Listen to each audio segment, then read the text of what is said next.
Đây với riêng sử dụng là cái đó là lên với paru lên nấu bỏng cái lên còn phật ru lên lên ba con đỏ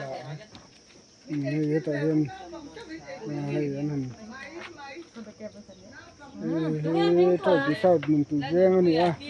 cái đó mình làm hết thôi đấy mày vừa đi mình lâu cái này cái này lâu cái dễ là là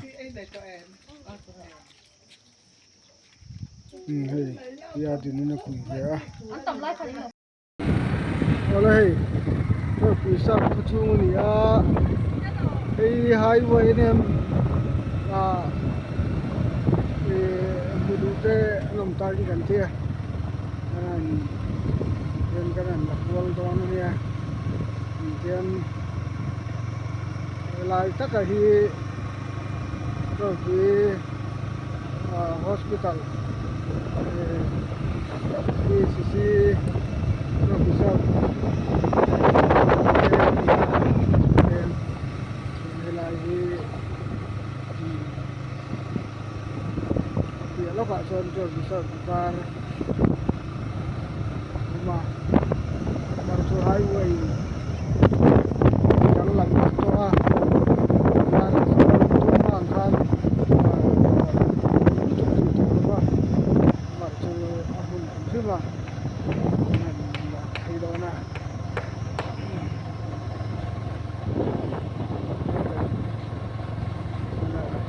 cái hai người cũng cứ thằng ấy tao này này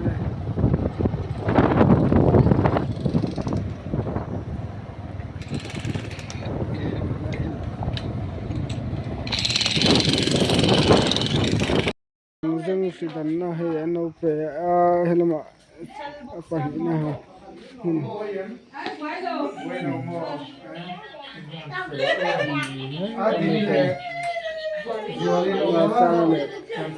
sang này nghe kìa